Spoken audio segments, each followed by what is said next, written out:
جب بھی کوئی بے وفائی کرے، قدم قدم پہ آپ کو اس کے تجربے ہوں گے، تو ایک ہی جملہ بولا کریں، اللہ تو ہے نا، اور میں آپ کو لکھ کر دیتی ہوں، اللہ آپ کو اپنا آپ محسوس کرائے گا کہ اے بندے میں ہوں تیرے لیے، تو نے مجھے پکارا، میں ہوں. وہ ایسی شکل میں غیب سے مدد لائے گا کہ آپ حیران ہو جائیں گے. کیونکہ یہ میرے ساتھ کئی دفعہ ایسا ہوا ہے کہ جن بندوں سے توقع کی کہ یہ کام میں ساتھ دیں گے وہ چلے گئے، اور اللہ اس سے بہتر لوگ لایا. کسی بھی ضرورت میں اس کو پکار کے تو دیکھیں. یہ جو ہے نا کہنا ایاک نعبد و ایاک نستعین، یہ اتنا آسان نہیں ہے. یہ زبان سے بولنا بہت آسان ہے، لیکن اس کو حقیقی معنوں میں شعور کے ساتھ کہنا بہت مشکل ہے کہ صرف تجھ سے ہم مانگتے ہیں. لالچ لوگوں سے رکھتے ہیں، زبان سے کہتے ہیں صرف تجھ سے مانگتے ہیں، اور دل میں لوگ بسے ہوئے ہوتے ہیں کہ یہ مدد کرے گا، وہ فلاں کے پاس یہ ہے. نہیں، ان چیزوں سے اوپر اٹھ جانا چاہیے. رازق کون ہے؟ اللہ ہے. مالک کون ہے؟ کس کے پاس جانا ہے؟ اللہ کے پاس جانا ہے. تو اگر وہ راضی ہے تو سبھی کچھ ہمارا ہے. تو اس لیے ہم کیا چاہتے ہیں؟ بس فوری کچھ چیزیں ہاتھ میں آ جائیں، کوئی ایسے ورد وظیفے ہوں کہ جنت کما لیں، اور کوئی شارٹ کٹس ہوں کہ جس سے. تو ہم نے ہمیشہ کی زندگی جینا ہے، آخرت میں ہمیشہ کے لیے رہنا ہے. اس کے لیے اللہ تیار کر رہا ہے، چھان پٹک کے ایسے ایسے مشکلوں میں ڈال کے خالص کر کے. اور اسی لیے مومن پر وہ جو موت کی تکلیف آتی ہے نا، وہ بھی ایک پہلے میری سمجھ میں نہیں آتا تھا کہ اتنے نیک لوگ اور ان پہ کیوں تکلیف آتی ہے. دل ہول جاتا ہے بعض تکلیفیں دیکھ کر، حالانکہ وہ لوگ واقعی نیک ہوتے ہیں. ہم دیکھ رہے ہوتے ہیں کہ وہ اس کے ساتھ بڑی تکلیف پیش ہے، اور اللہ کو پتا ہوتا ہے کہ وہ اس کے درجے کتنے بلند ہیں جس جگہ پہ اس نے ہمیشہ رہنا ہے. اس کے علاوہ آپ دیکھیے کہ بعض لوگ مالی معاملات میں بہت پریشان رہتے ہیں، اور جب وہ دیکھتے ہیں کہ لوگوں کے پاس بہت کچھ ہے تو اور بھی غمگین ہو جاتے ہیں، اور بھی حسرتیں پیدا ہو جاتی ہیں.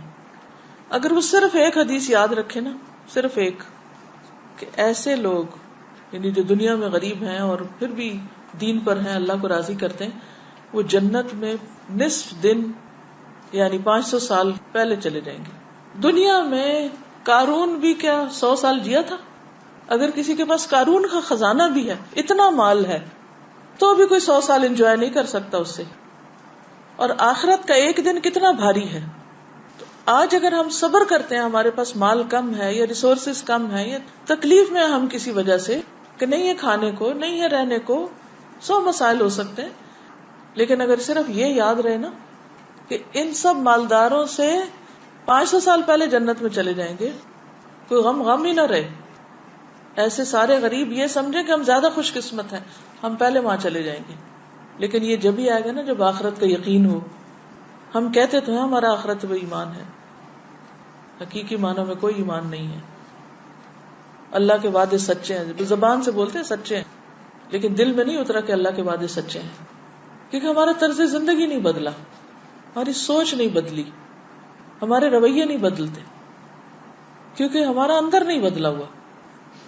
تو دنیا کا کوئی غم آخرت کے مقابلے میں کوئی غم نہیں، اور دنیا کی کوئی خوشی اللہم لا عیش الا عیش الآخرہ فاغفر الانصار والمہاجرہ. اصل چیز ہے کہ ہماری بخشش ہو جائے. بعض اوقات اللہ تعالیٰ نے کسی کو بلند درجے دینے ہوتے ہیں. اب ہم دن رات بھی قرآن پڑھ رہے ہیں، ہم پتہ نہیں کیا کیا کر رہے ہیں، لیکن مثال کے طور پر اگر آپ کو یہ فاصلہ طے کرنا ہے، یہ کتاب سے ہی سمجھاتی، مثلاً یہاں آپ کھڑے ہیں اور یہ جنت الفردوس ہے مثلاً. اب آپ جتنی بھی نمازیں پڑھ رہے ہیں، روزے رکھ رہے ہیں، صدقہ خیرات کر رہے ہیں، اس سے آپ صرف اتنا تک پہنچ پائے ہیں، صرف اس حصے تک پہنچے ساری زندگی کی عبادت ملا کے. لیکن کیونکہ آپ مانگ رہے ہیں اور اللہ چاہتا ہے آپ یہاں پہنچے، یا آپ چاہتے ہیں اس فاصلے تک پہنچے. اب آپ کی عبادتیں ہیں ہی کوئی نہیں کہ جو آپ کو یہاں پہنچا سکیں. اب کیا کیا جائے؟ اب اللہ تعالیٰ کسی امتحان میں ڈالتا ہے، کسی تکلیف میں ڈالتا ہے، کسی کو مال کی کمی دیتا ہے، کسی کو اولاد کی دیتا ہے، کسی کو کوئی اور چیز نہیں دیتا. اگر وہ اس پر صبر اور شکر کرتا ہے تو یہ فاصلے تیزی سے یہ طے ہو کے یہاں تک پہنچ جاتا ہے بندہ. یہ جو صبر ہے اور شکر ہے، یہ دو پر ہیں جس سے مومن اڑتا ہے، اور وہ تیزی سے فاصلے طے کر کے جنت الفردوس تک پہنچتا ہے.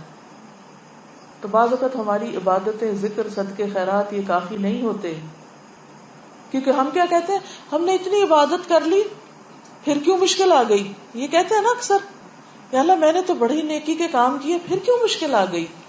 کیونکہ جب ہم ٹوٹی پھوٹی 4 نیکیاں کر لیتے ہیں تو پھر ہم کیا سوچتے ہیں کہ اب ہمیں نا کوئی مسئلہ نہیں ہونا چاہیے زندگی میں، اب اللہ کو بھی ہماری مرضی پہ چلنا چاہیے، اور جیسے ہم کہیں ویسے اللہ تعالیٰ کو کرنا چاہیے. نعوذ باللہ، یہ ہمارا ایٹیٹیوڈ یہ ہوتا ہے. اور اگر ہماری عبادتوں کے باوجود کوئی مشکل آتی ہے تو ہمیں سمجھ ہی نہیں آتی کہ پھر کیوں آ گئی. ہم تو نہیں ڈیزرو کرتے تھے یہ تکلیف، ہم تو بڑے نیک تھے. انتہائی نہ سمجھی.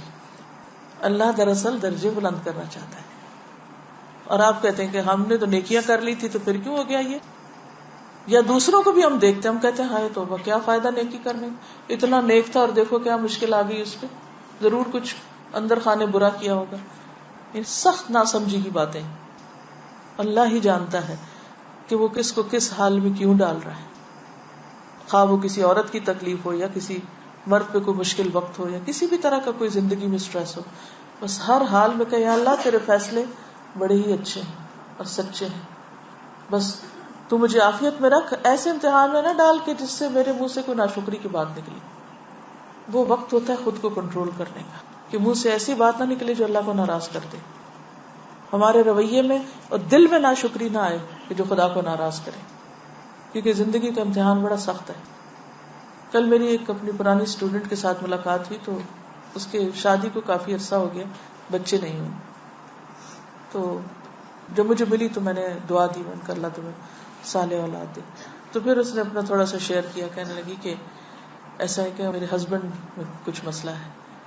تو میں نے اس پہ کہا کہ اچھا. کہتی کہ بات یہ ہے کہ اگر بچے نہیں تو ایک مسئلہ ہے نا، اور اگر بچے ہوں تو 1000 مسئلے ہیں. کتنی خوبصورت بات ہے.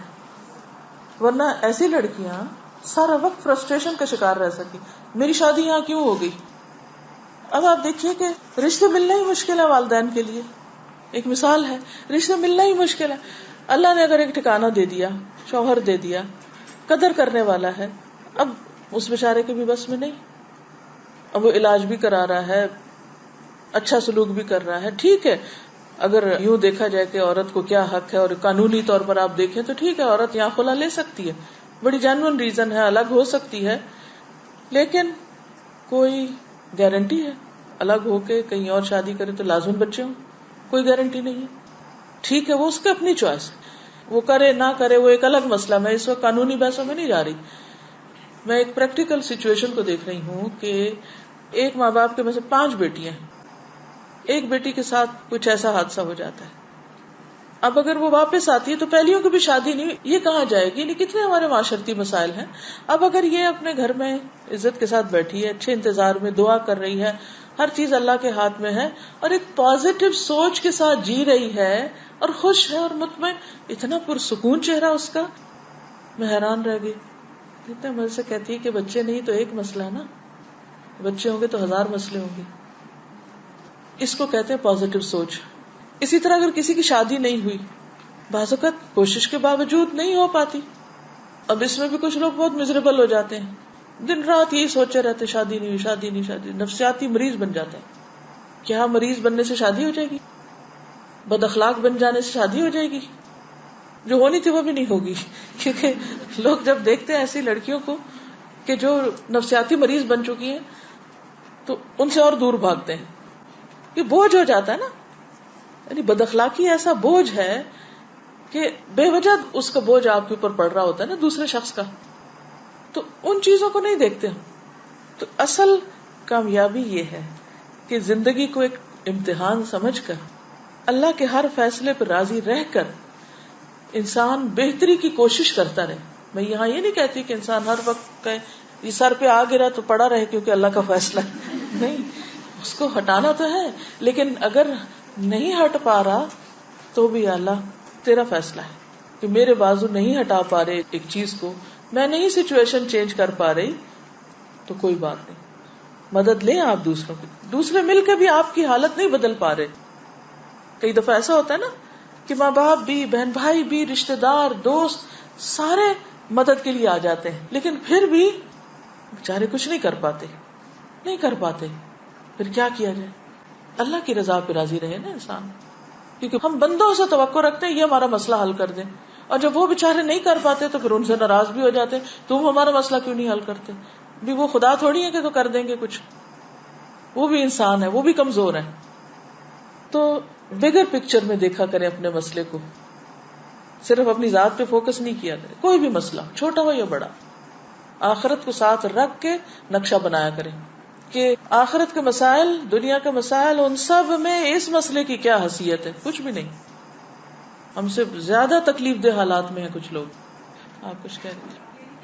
ہم سب جانتے ہیں دوسروں کو جب پرابلمس میں دیکھتے ہیں, لیکن ہمیں اپنے اندر بہت ڈر لگتا ہے کہ کہیں ہم اس پرابلم میں نہ آ جائیں, جی, کہ اللہ تعالیٰ ہمیں اس سے نہ مبتلا کر دے. بالکل. تو اس کے لیے ہمیشہ, کیونکہ مثلا مجھے بہت مسائل سننے پڑتے ہیں, یعنی مختلف لوگ مختلف طرح سے اپنے مسائل بیان کرتے رہتے ہیں. تو the moment کوئی شخص سٹارٹ کرے مسئلہ بیان کرنا تو فوراً دعا پڑھنا شروع کر دیں, الحمدللہ الذی عافانی ممن ابتلاہ بہ. کثرت سے یہ پڑھا کریں. جب بھی آپ کسی کو مسئلے میں دیکھیں تو ایسا لگتا ہے نا جیسے کہیں یہ مجھ پہ نہ آ جائے, یہ ڈر لگتا ہے کہ یا اللہ میں تو کوئی بہت اچھا نہیں کہ تو نے مجھے ابھی تک عافیت میں رکھا ہوا ہے, تو فوراً شکر گزار بن جائیں. الحمدللہ الذی عافانی ممن ابتلاہ بہ, کیونکہ ہر ایک کا ٹیسٹ فرق ہے. جی آپ فرمائیے.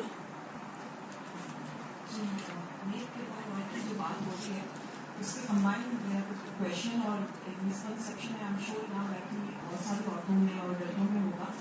میں نے 2-3 درس میں آپ سے کافی سال پہلے سنا تھا کہ شوہر جو ہے بیوی کو فورس نہیں کر سکتا کہ وہ ساس سسر کی خدمت کرے.